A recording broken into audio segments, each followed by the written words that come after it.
This is the Fifth Estate Winning Headlines, your media police post, broadcasting to you live from the Fort Hall School of Government in Nairobi, Kenya. On this show, we summarize some of the headlines that you might have missed this morning, but we also take a look at the political pieces that we call cartoons in this country. Today is the 7th of June, 2022, and I am AX. I am JM. And I am Miss K. Again, in case you missed today's headlines, here they are.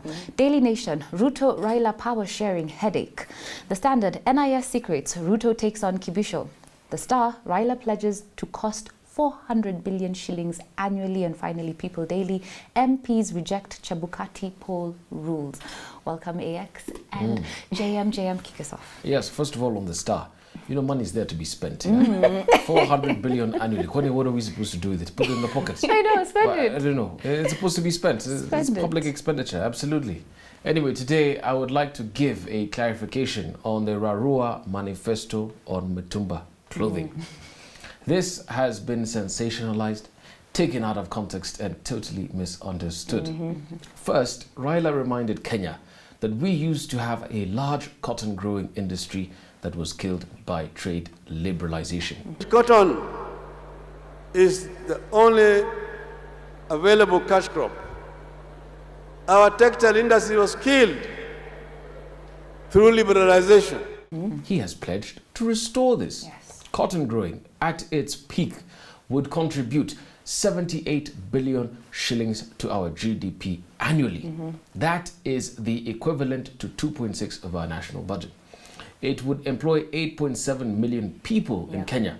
The mitumba sector currently, and according to the Institute for Economic Affairs, contributes only 18 billion shillings to our GDP and employs only 2 million people. In sum, revenue and employment from locally produced clothes and from this industry would triple triple the mitumba revenue by 3 times, right? The distinction here, really, ladies and gentlemen, is between night and day. To reference one of our favorite Fifth Estate stories about Bruno, the bucket carrier, and Pablo, the pipe builder. RAILA, in the case of mitumba, is the pipe builder who is promising to expand the textile industry from the size of a grape to the size of a watermelon. Ruto, on the other hand, is the bucket carrier who wants to maintain the grape as a grape. A bucket carrier, like William Ruto, can only be described in one way. That is his thinking. You know, you must understand a man and his thinking. Backwardness, pettiness.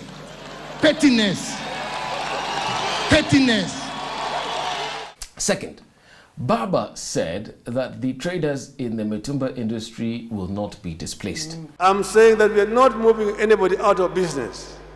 We will ensure that those who are importing mitumba get the first hand to market goods which are going to be manufactured here in this country. Baba is all about justice, economic justice, social justice, you name it. So mitumba traders will get first movers advantage when it comes to the transition, and that is a promise that Baba will keep. Third, Baba pledged that he will gin, spin and finish the cotton here. We will get the cotton, we'll gin it here, we'll spin it here, and we will make finished product here. And this will create again a very big source of employment for our youth in the country. Now, that is what you call end-to-end thinking. The entire value chain of production, from the cotton seed all the way to the retail of the t-shirt that we will be wearing, these labels, whether they are wazawazi, whether it's a Jiru fashion or Ridadi fashion, all of that will be based here. Not a single cent will leave Kenya. And that is the genius of this plan. And that is why RAILA is saying what he is saying. And so let me explain by way of an anecdote from America what exactly he means. In the United States of America, Hispanic money will change hands 6 to 7 times before leaving the Hispanic community. White money will bounce 8 to 12 times around the white community before it leaves.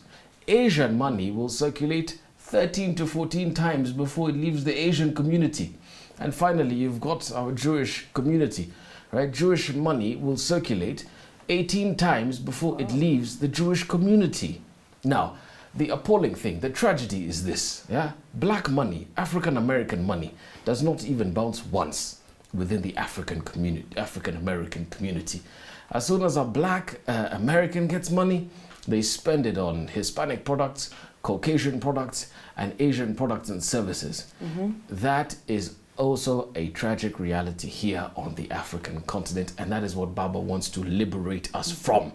Almost everything we buy and consume is a foreign product. Sometimes even from the eggs that you eat in the morning to the milk that we drink, the clothes that we wear, the car that we drive, the cars that we drive, the machines and the tools that we use at our places of work, even the drinks that you drink, badala ya kazi, 90% of it is foreign.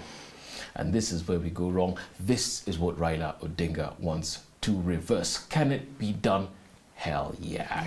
Even if we move it 2 or 3 times, that would be excellent. Absolutely. Yeah. So today I would like to talk about Raila's manifesto and ask a very simple question. Does it even matter? I ask this because in our personality-driven politics, issues take a back seat to the largesse of personal charisma and fanatical loyalty. Yet election after election, parties submit their manifestos to country, thus begging the question, do manifestos even matter? Or are they merely the purple prose coloring our politics? Now, traditionally, a manifesto is a document summarizing the key promises, ideas, opinions, views, or plan of action of a political party to the people. It signifies the allocation of the most important resource in all of politics, political will. This is why manifestos matter. In a 2010 paper titled Defining Political Will, authors Laurie Post, Amber Ryle, and Eric Ryle define political will as, and I quote, the extent of committed support among key decision makers for a particular policy solution to a particular problem, end quote. So what exactly will Raila's government expend political will on? In a word, country.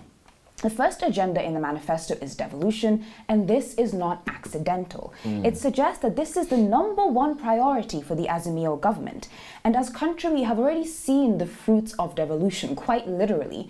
With devolved funds, Makueni County built its first mango processing plant, and as a result, farmers' incomes have risen tenfold. And Raila's administration wants to multiply these gains. This is why he has pledged to increase budgetary allocation to county governments to not less than 35% of shareable revenue, nearly doubling the money counties would have received. And the emphasis Raila places on devolution makes sense. Both Raila and Martha suffered under the impressive unitary Moi state, and both sought to improve integrity in governance as part of the NARC government. Devolution was posited as this answer when the constitution was being negotiated. Perhaps this is why the Azimio La Umoja manifesto reads less as a policy document and more as a contract. Actually, no, it reads as a vision of Raila's promised land, a vision of Canaan, and a vision animated by a single belief, inawezekana, or it is possible. And this vision is far more than Kenya Kwanza has provided. In fact, since promising to sign a charter with each of the 47 counties in 2021, not a single charter has been signed by any of the Kenya Kwanza co-principals. Indeed, it seems like the people of Kenya are more likely to sign a deal with Wajakoya than they are with the chief hustler himself. But if a manifesto serves as an indicator of political will, then Kenya Kwanza's failure to provide one 60 days before the election speaks volumes about what it is ready to expend political will on. So far, only one policy has been worthy of the expense of political will, the election of William Ruto. Perhaps that is why they have yet to release their manifesto.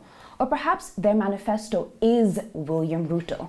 If so, please return to sender. I don't want it. Take it away from me, please. Let me change tact for a moment. And last week, the Supreme Court issued a notice to IEBC and the public. This was the notice.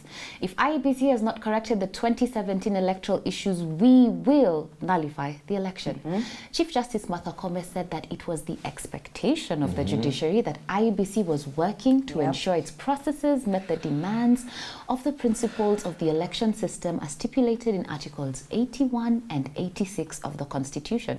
But she also said that 2 months to the election, IEBC is yet to show proof that it has addressed the concerns raised by the Supreme Court 5 years ago.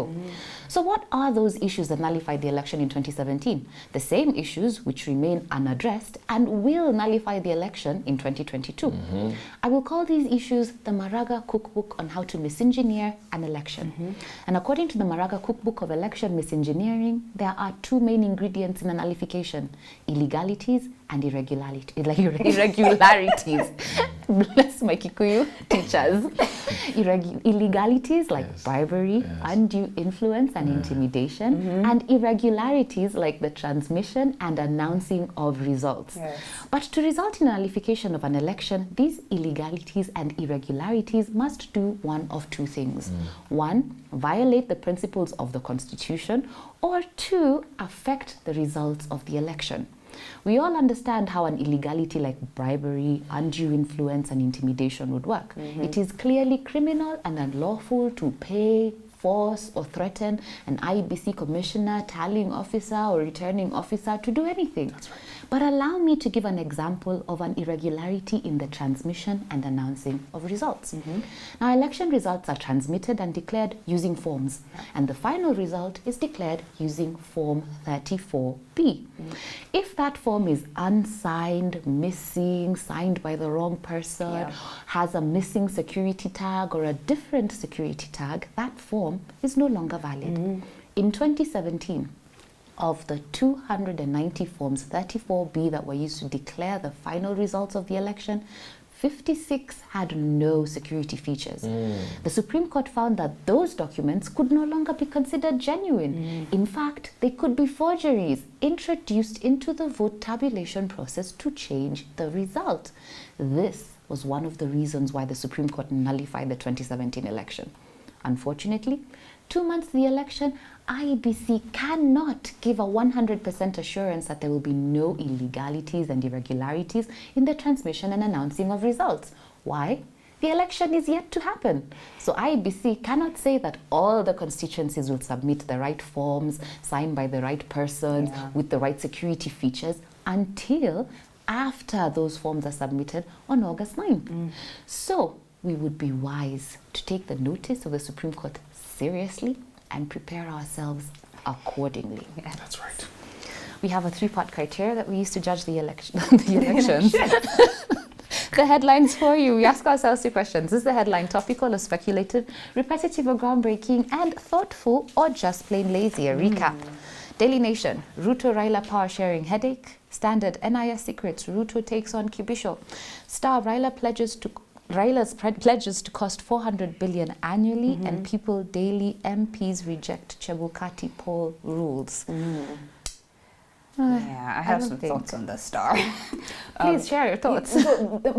By many issues, the Star can be summarized in one thing. They're trying to prejudice you against RAILA's very beneficial social welfare programs by telling you about how much they will cost, but not giving you enough information about what benefits you are set to get from these projects. And as a result, it is coloring, almost clouding your opinion of RAILA's Canaan, and that's just not fair to country. It's not. Yeah. So speculative, lazy, thoughtless. Trash it completely. Anything else worth saving? Nothing. I will toss them all. We have no winning headline. Don't forget to subscribe to our YouTube channel. We've also on your TV screens. You can find us on Pang, Free to Air, GoTV, and Start Times. I'll leave you with a quote on Campaigning by Robert Greene, The Art of Seduction. Your greatest power in seduction is your ability to turn away, to make others come after you and delay their satisfaction. I don't know who's doing that or who could. That's right. Have a good evening. Bye-bye.